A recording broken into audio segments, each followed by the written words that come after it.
नमस्कार. विशालदीप किचन या यूट्यूब चॅनलमध्ये तुमचं स्वागत आहे. आज आपण तयार केलेली आहे ढेमसेची भाजी. याला दिलपसंदसुद्धा म्हणता.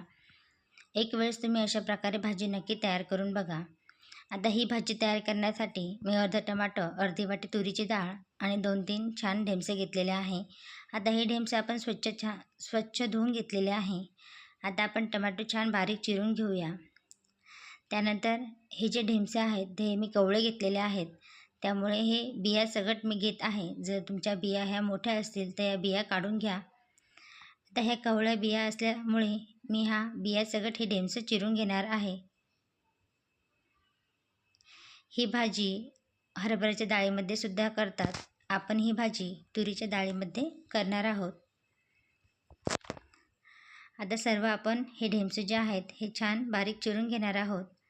त्यानंतर एका कुकरमध्ये तुरीची डाळ ही स्वच्छ धुवून घेणार आहोत 2-3 पाण्याने. ही भाजी जी आहे ही 2 जणांसाठी करणार आहे, त्यामुळे अर्धी वाटी तुरीची डाळ मी इथे घेतलेली आहे. तुम्ही जास्त जणांसाठी करत असेल तर थोडी जास्त डाळ घेतली तरी चालेल. आता आपण चिरलेलं ढेमसं, त्यानंतर टमाटर, 1 चमचा तेल आणि हळद आणि 1 ग्लास पाणी टाकून तुरीची डाळ 2 शिट्ट्या होईपर्यंत छान शिजवून घ्यायचं आहे.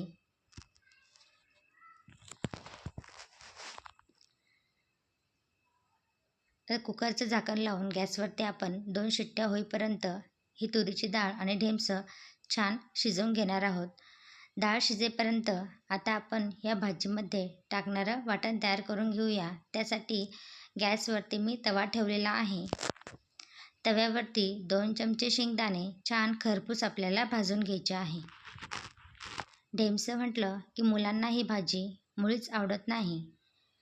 तुम्ही त्यांना अशा प्रकारे ही ढेमसेची भाजी तयार करून द्या.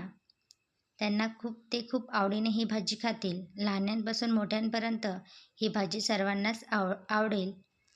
याला विदर्भामध्ये ढेमसं म्हणतात. याला दिलपसंदसुद्धा म्हणतात. तुमच्याकडे याला काय म्हणतात कमेंट्समध्ये नक्की सांगसाल. आता आपल्याला शेंगदाणे छान खरपूस होईपर्यंत छान भाजून घ्यायचे आहे. खूप झटपट ही भाजी तयार होते. सकाळच्या धावपळीमध्ये 10 ते 15 मिनटामध्ये ही भाजी छान तयार होते. आता हे शेंगदाणे भाजून झाल्यानंतर आपण मिक्सरच्या भांड्यामध्ये काढून घेणार आहोत. आता वाटणामध्ये आपण लसूण, त्यानंतर 2 चमचे जिरं आणि 2 चमचे लाल तिखट. आता तुम्ही तिखट कमी जास्त करू शकता. आता आपल्याला हे मिक्सरच्या भांड्यामध्ये पाणी न टाकता जाडसरच हे वाटून घ्यायचं आहे. हे बघा, पाणी न टाकता आपण जाडसर हे मिक्सरमधून छान काढून घेतलेलं आहे. एकीकडे आता आपलं डाळ आणि ढेमसेसुद्धा छान शिजवून झालेलं आहे. तुम्ही बघू शकता. डाळ आपल्याला छान घोटून घ्यायची आहे. आता भाजीला फोडणी देण्यासाठी गॅसवरती मी कढई ठेवलेली आहे. आता कढईमध्ये 2 पळी आपण तेल टाकणार आहोत. तेल छान आपल्याला गरम होऊ द्यायचं आहे. तेल छान गरम झाल्यानंतर यामध्ये आपण 3-4 कढीपत्त्याची पाने टाकणार आहोत. कोथिंबीर टाकणार आहोत आणि जे आपण मिक्सरमधून वाटण केलं होतं शेंगदाण्याचं ते टाकणार आहोत.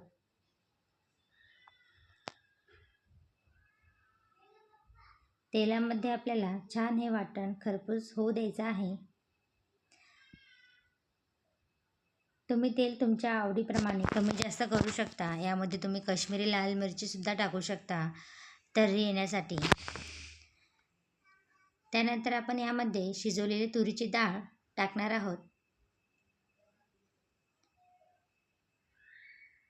तुम्हाला जर आमचे व्हिडिओ आवडत असतील तर व्हिडिओला लाईक करा, शेअर करा, कमेंट्स करा आणि अशाच नवीन रेसिपी बघण्यासाठी विशालदीप किचन या यूट्यूब चॅनलला सबस्क्राईब करा. आता आपण यामध्ये तुरीची डाळ आणि ढेमसं यामध्ये आपण टाकलेलं आहे. यामध्ये आता अर्धा ग्लास पाणी टाकणार आहोत. ही भाजी 2 ते 3 जणांना पुरेल एवढीच करणार आहोत, त्यामुळे पाणी अर्धा ग्लासच टाकलेलं आहे. तुम्ही यामध्ये पाणी तुम्हाला जर पातळ हवी असेल तर पाणी थोडे जास्त टाका. त्यानंतर यामध्ये आपण बारीक चिरलेली कोथिंबीर टाकणार आहोत आणि चवीनुसार मीठ टाकणार आहोत. फक्त आता आपल्याला भाजीला एक उकळी येऊ द्यायची आहे, कारण की ऑलरेडी आपले ढेमसे छान शिजलेले आहे. त्यामुळे फक्त भाजीला एक उकळी येऊ द्या. त्यानंतर आपली भाजी ही तयार झालेली आहे. बघू शकता तुम्ही 2 ते 3 मिनिटामध्ये भाजीला छान उकळी आलेली आहे. भाजीला कलरही खूप छान आलेला आहे आणि भाजी तुम्ही एक वेळेस करून बघा, चवीला पण खूप छान लागते. ही भाजी तुम्ही पोळीसोबत, भाकरीसोबत, भातासोबत खाऊ शकता.